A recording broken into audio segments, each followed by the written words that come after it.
नमस्कार। BA part third के विद्यार्थियों के लिए आज हमारा विषय है छायावाद, उसका परिचय और प्रवृत्तियाँ। दो महायुद्धों के बीच की स्वच्छंदतावादी की कविता को सामान्यतः छायावाद के नाम से पुकारा जाता है। भारतीय काव्य परंपरा में हिंदी कविता की छायावादी धारा अपने पूर्ववर्ती युग की प्रतिक्रिया में प्रस्फुटित एक विशेष भावात्मक दृष्टिकोण, एक विशेष दार्शनिक अनुभूति और एक विशेष शैली है, जिसमें लौकिक प्रेम के माध्यम से अलौकिक का एवं अलौकिक प्रेम के बहाने से लौकिक अनुभूतियों का चित्रण है, जिसमें प्रकृति का मार्मीकरण है, वेदना की अभिव्यक्ति है, सौंदर्य चित्रण है, गीति तत्वों की प्रमुखता है और जिसके व्यक्तिवाद के स्व में सर्वसन्निहित है। छायावादी युग ने भारतीय जीवन के विकास में अत्यंत महत्वपूर्ण भूमिका निभाई है। यह युग भारत के लिए आधुनिकीकरण का युग है, किंतु यह प्रक्रिया उसकी आंतरिक शक्ति से उद्भूत न होकर विदेशी शासन के परिणाम स्वरूप आई। इस युग के कवियों ने द्विवेदी युगीन इतिवृत्तात्मकता के विरुद्ध सूक्ष्म भावना की प्रतिष्ठा की। तत्कालीन रूढ़ियों और ईसाई धर्म के प्रचारकों के आक्षेपों के विरुद्ध अतीत भारत का प्राणवान की प्रतिष्ठा की।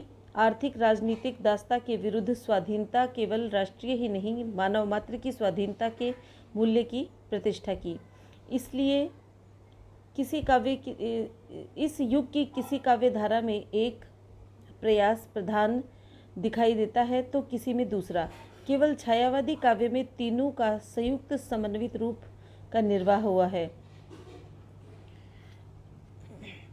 हिंदी साहित्य में छायावादी काव्य धारा एक विशेष भावबोध को लेकर आई थी।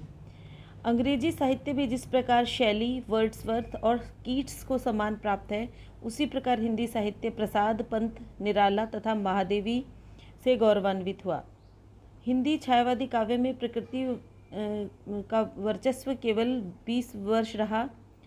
यूँ अपने पूर्ण अस्तित्व से पूर्ण कुछ कविताओं में इसकी झलक मिलने लगी थी तथा प्रयोगवाद के समानांतर भी कुछ क्षीण प्रभाव प्रकट करती दिखाई पड़ती है।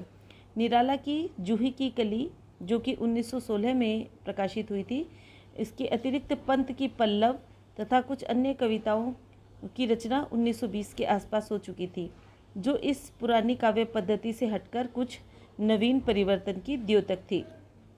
अब हम जानेंगे छायावाद की परिभाषा के बारे में।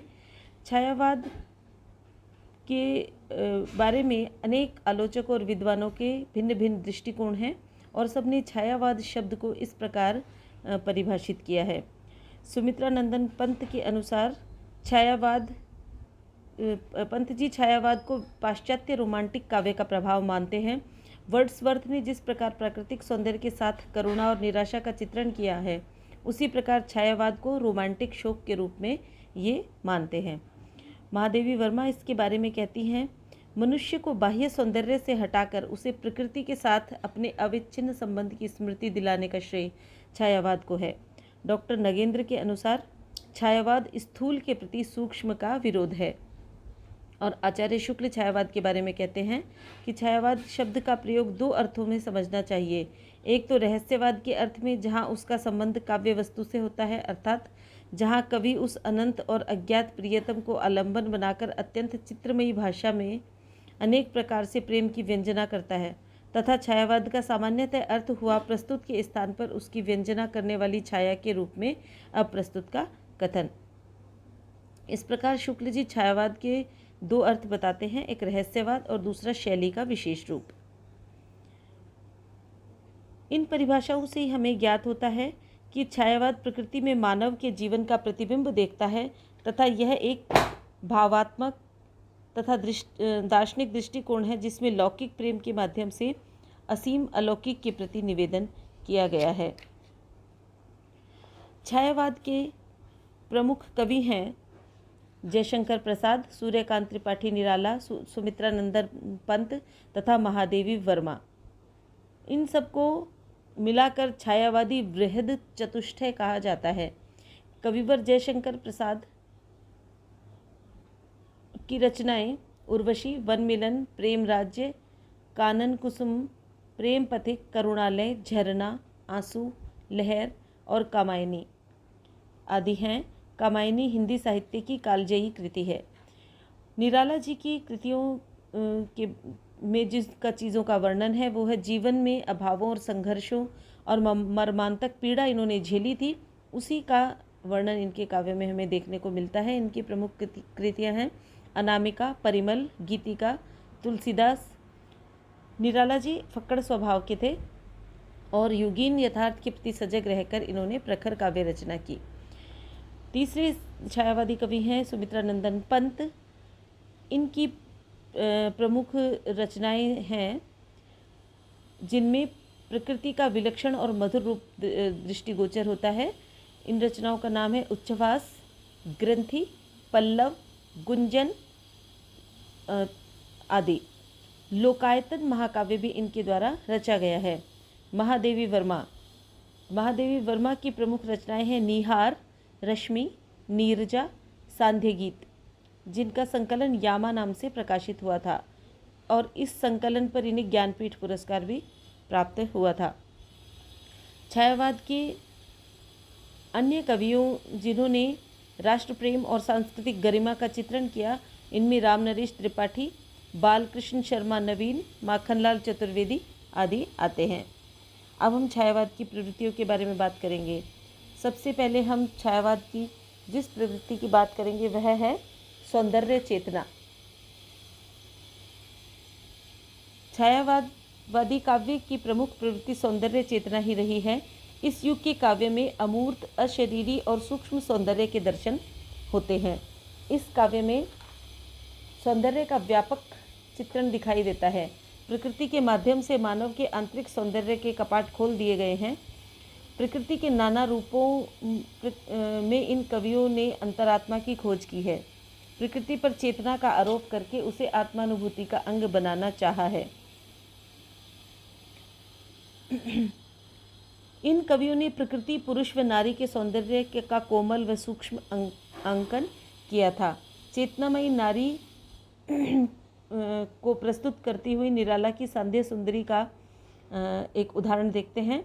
दिवसावसान का समय, मेघ में आसमान से उतर रही है, वह संध्या सुंदरी परी सी धीरे धीरे धीरे।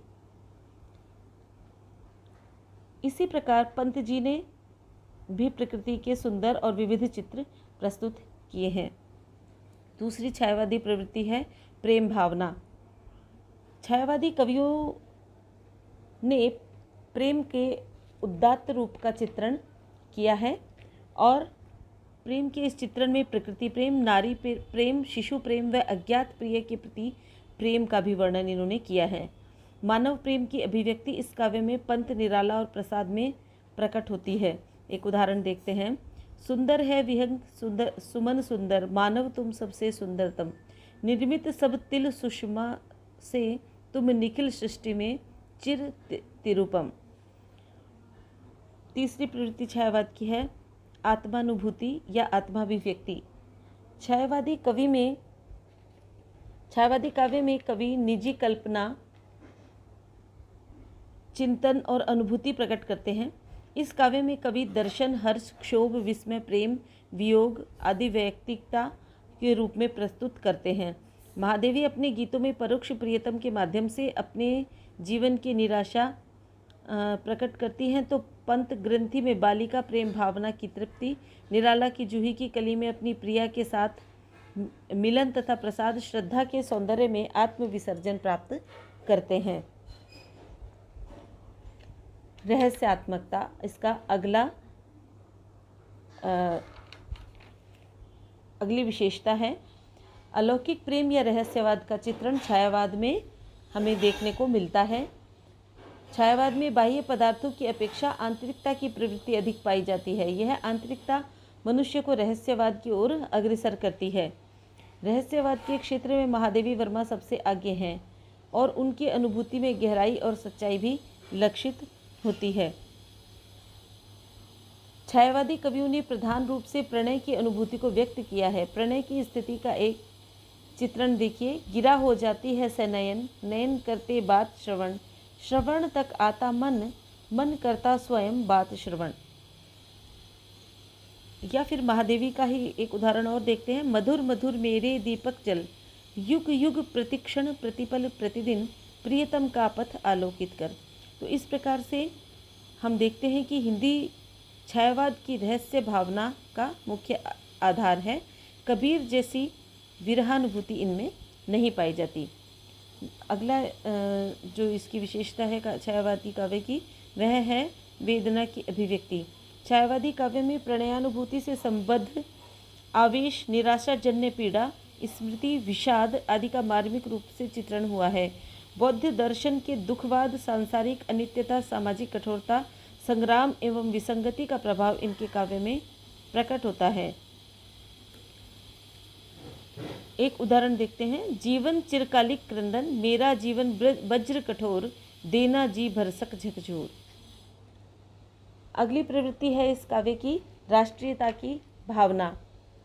छायावादी कविता आरंभिक अवस्था में व्यक्तिनिष्ठ अनुभूति प्राण में कल्पनामयी रही, किंतु जीवन के अन्य प्रसंगों की ओर भी कवि की दृष्टि गई है। कवि ने अपने काव्य में राष्ट्रीयता की भावना का चित्रण किया है। अरुण ये मधुमेह देश हमारा कहकर प्रसाद जी हमारे देश की सुंदरता का, हमारे देश के महत्व का वर्णन करते हैं। अगली विशेषता है अभिव्यंजना पद्धति। छायावादी काव्य में अभिव्यंजना शैली नवीनता लिए हुए है। इन कवियों ने खड़ी बोली को अधिक सूक्ष्म, चित्रात्मक, उपचार वक्रता से युक्त बनाया है। आचार्य शुक्ल ने लिखा है, अभियंतर प्रभाव साम्य के आधार पर लाक्षणिक और व्यंजनात्मक पद्धति का प्रचुर विकास छायावाद की काव्य शैली की असली विशेषता है। भाषा की चित्रात्मकता, काव्य प्रतीक तथा बिंब इस काव्य को उत्कृष्ट बनाते हैं।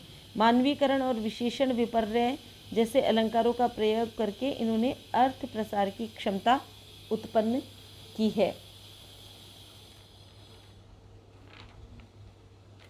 छायावादी काव्य की एक और विशेषता है गेयता। छायावादी कवि केवल साहित्य का ही नहीं वरन संगीत का भी कुशल ज्ञाता है। इस युग का काव्य छंद और संगीत दोनों दृष्टियों से उच्च कोटि का है। छायावादी कवि की शैली गीति शैली है और गीति शैली के सभी गुण, संक्षिप्तता, तीव्रता, आत्माभिव्यंजना, भाषा की कोमलता, एकान्विति आदि इनके काव्य में मिलते हैं। काव्य अगली प्रवृत्ति है काव्य के विविध रूप। छायावादी काव्य रूपों की दृष्टि से अत्यंत समृद्ध है। एक और उसमें गीतों और मुक्त छंद की कविताओं की अधिकता है, तो दूसरी ओर आंसू तथा तुलसीदास जैसे खंड काव्य भी मिलते हैं।